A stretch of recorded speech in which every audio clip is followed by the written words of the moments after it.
Hey everyone! Today we're diving into the exciting world of investing. If you want to set up your first brokerage account, you're in the right place.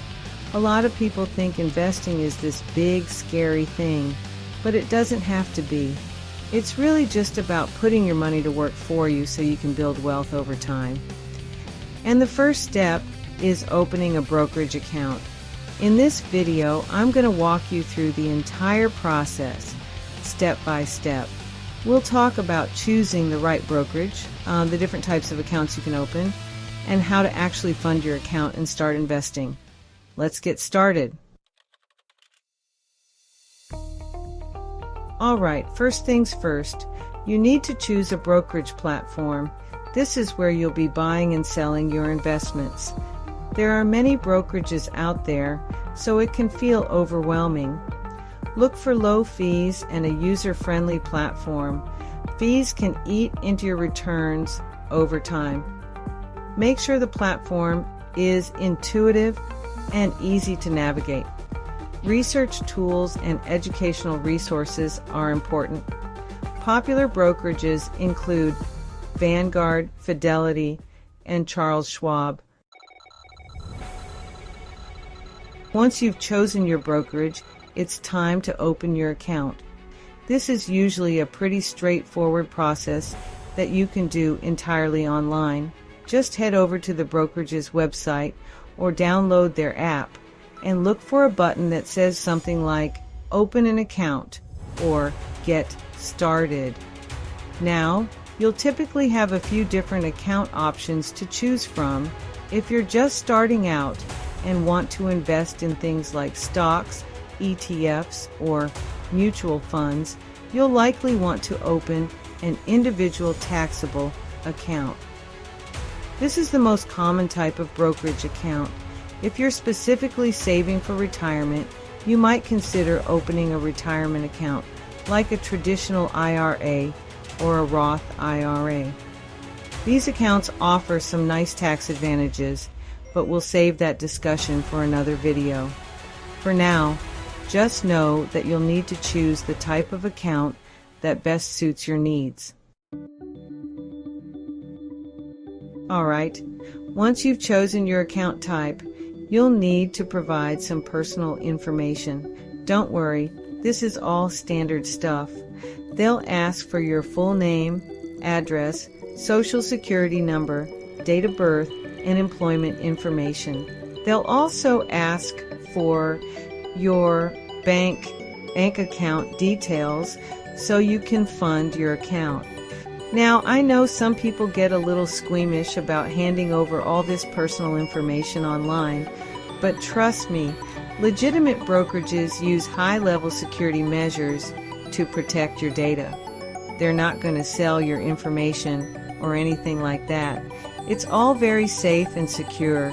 Just make sure you're on the actual brokerage's website and not some shady imposter site.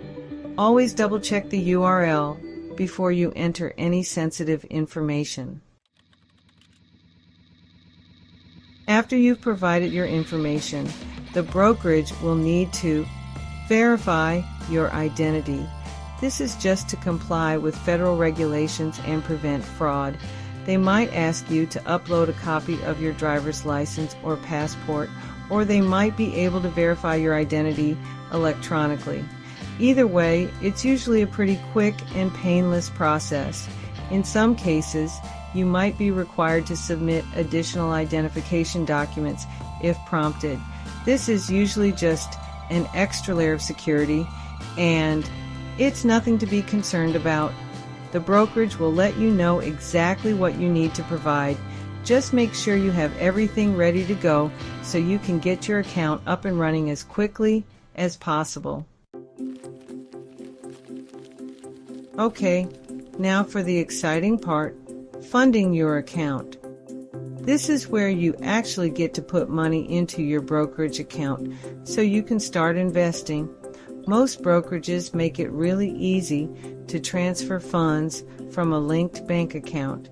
You'll just need to provide your bank's routing number and your account number, and you can initiate a transfer right then and there. Some brokerages even allow you to link your account to platforms like PayPal or Apple Pay for even faster funding. Once you've linked your bank account, you can choose how much money you want to transfer. Keep in mind that some brokerages have a minimum deposit requirement to open an account. This is usually around $500 to $1,000, but it varies depending on the brokerage. If you're planning on investing regularly, you can even set up recurring transfers. This way, you can automatically invest a certain amount of money each month, which is a great way to stay disciplined and build wealth over time.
To create a portfolio that meets your specific needs and goals. And there you have it. You're now ready to start your investing journey. Remember, the key to successful investing is to stay informed and be patient. Don't get discouraged if you don't see massive returns overnight. Investing is a marathon, not a sprint. The most important thing is to start investing early and consistently, even if it's just a small amount each month. Over time, your investments will grow and you'll be well on your way to achieving your financial goals. If you found this video helpful, don't forget to like, subscribe, and hit the bell icon for more investing tips. Happy investing!